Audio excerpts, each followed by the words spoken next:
Have you ever wanted to be the lord of your own kingdom? Have you ever wanted to be the ruler over all the peasants in the world, which there is a lot of? Have you ever wanted to kill hundreds and thousands of opposing forces with your own bare hands? Well, in Mount & Blade 2 Bannerlord, you can do this. Well, maybe not at the beginning of the game. At the beginning of the game, you spend most of your time getting beaten up by literal hobos. But over time in this game, you can grow an empire of your own. You can build up from a small tribe of maybe 2 people and build it to a massive empire that spans across the continent. Now, I get addicted to a lot of games, one of them being Mount & Blade Bannerlord. So, to rid myself of this addiction, I've decided to play this game so you don't have to. Because once I do a review of a game, for some reason I never want to play it again.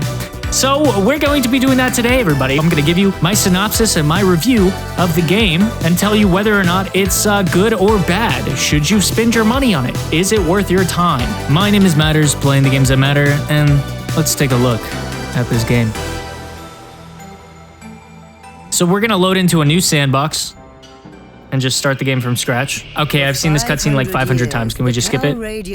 Cannot skip. Okay, never mind. We can't skip. And that's the magic of editing, everybody. If I had any advice to the people who made this game is to add a skip button on the intro cutscene. I've seen it so many times. So the game starts off with you creating a character. We're going to go ahead and do that real quick. You have your choice of culture, Valandians, blah, blah, blah, blah, blah, blah, and you can pick whatever you want. Each one of these cultures has their own advantages and disadvantages. The advantages being the green one, and the disadvantages being the red.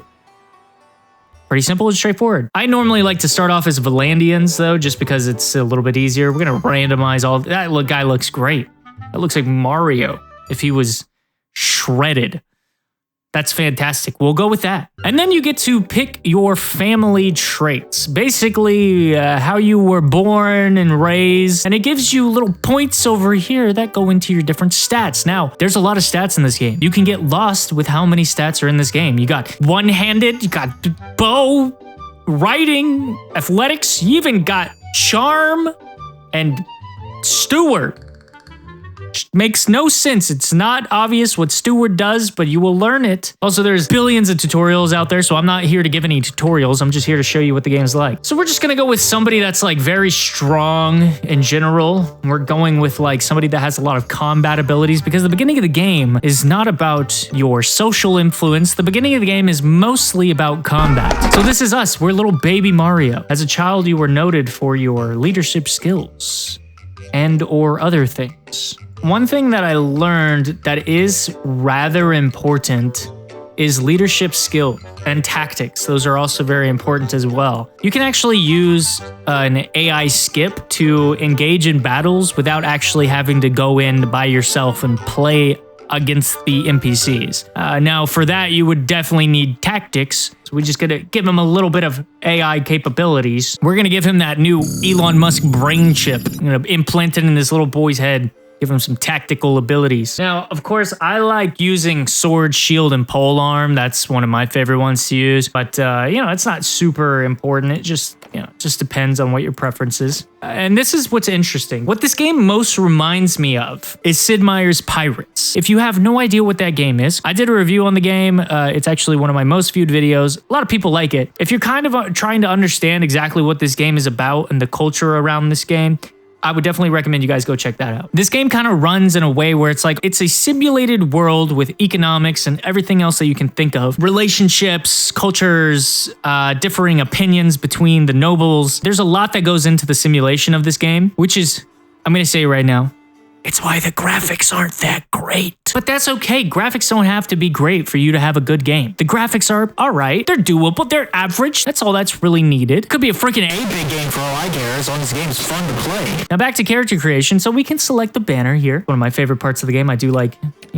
being like, oh, look at how cool I am with my cool ass banner. Now, for those of you who don't know, this is a reference to the Matters Game channel. If you don't know what that means, you should probably get up to date. The Black Roses. That's a nod to all of my older subscribers who know about all this stuff. But for you guys, we'll just say it's a mystery. We're gonna name Garvey. Wow, okay, no, it's Mario. Yes, Mario. And here we are into the world. Wow. To give you guys a size of the map, so this is basically the land that this entire culture, or I guess this civilization owns, right? Now, if we zoom out, we can keep zooming out and keep zooming out. And this is the entire map. So we're that little tiny dot over here. And this is the rest of the entire map. You can really see that this game has a lot of stuff to offer just based on this. When I made the reference back to Sid Meier's Pirates, the whole way that game works, and as well as this game, basically there's a lot of different points of interest. There's a lot of different areas to travel, different cities, different towns.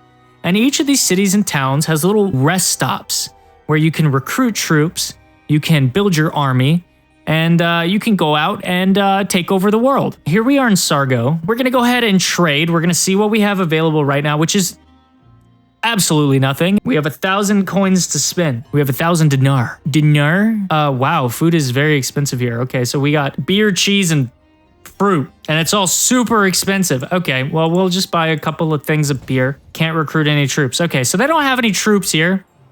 There's a lot of things you can do, though, in a town. You can go to the tavern district and recruit a companion. Companions do a lot. You can do a lot of stuff here. But we're going to try to take over the planet, okay? So here's how we do that. We're going to take a trip. Now, let me just give you guys an example of how big your armies can get. And this is real. This can play out in real time. This is an army of 225 people.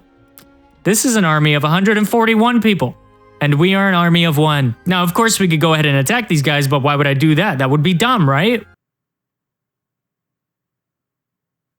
No, I don't want to do it. I was really tempted there for a second. I really thought I was going to do it. But we're going to recruit a couple of people and see if we can't find some homeless people to fight. Yeah, we can recruit, 4 people with pointy balls. And right now, we're just going to go around collecting troops. See, there's some looters right there. Okay, so those are homeless people running around in the forest. There's 19 homeless people all joined together. I have to recruit more people because I'm going to tell you this right now, 10 is not enough in the early game. You need at least 20 people. Oh, here we go. Here's some homeless people we can murder.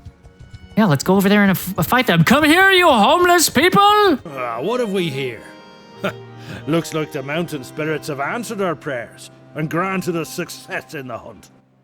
Fight me if you dare. Now, like I was saying earlier, we can send in our troops, and that will be an AI battle. We can do that automatically. We can try to get away, but we're not little bitches. We're strong and powerful, and we will attack. When you have enough people on your team, you can also, you can add your commanders here. You can have commanders. You can literally take control of your entire team of people. We're going to stick to the simple stuff and just start the battle. Now, I'm going to start off by changing my infantry into a square because they have cavalry and the cavalry's coming fast at us. So we're going to hit them up with a square.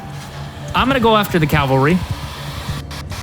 My infantry doesn't have any shields, which is not that great, but it's fine as long as I can kill these guys with their horses, which I'm having a very difficult time doing.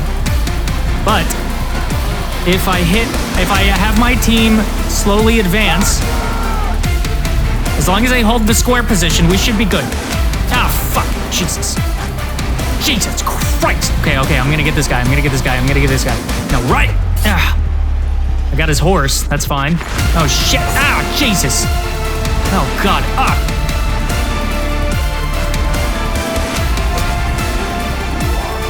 If I hit his horse enough, he will die. That's all I know. How's my infantry doing?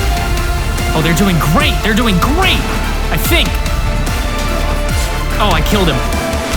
And I damaged him too. Cool. Sick. Why is this guy chasing me so much? All right. Oh, fuck. Guys, come on. Pull through, man. Pull through. We can do it. I'm almost dead. I'm actually almost dead. Okay, you know what, guys? Maybe we should just, they're not listening to me. Okay, maybe we should just retreat. How about that? That sound good? Okay. Yeah, we can survive. Man, it's okay. It's fine. It's perfectly fine. Hey, he's catching up to me. All right, let's just... All right, we might have... I might have... Okay, well, so that wasn't that great. We have 3 people on our team. We're gonna go ahead and surrender. So I have now been captured by hobos, and I'm being dragged around by a bunch of hobos now. At least they'll feed me, right? Oh, here we go. Yes. No way. Where are you guys going? No, save me. Save me. They ran away. I found a chance to escape. The hobos are going what looks like to the left, so we will go to the right to try to escape the hobos.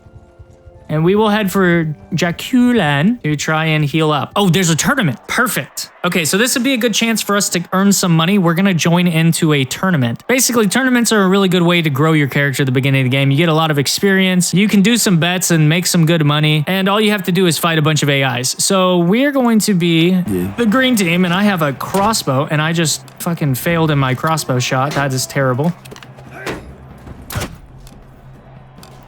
And I'm just going to...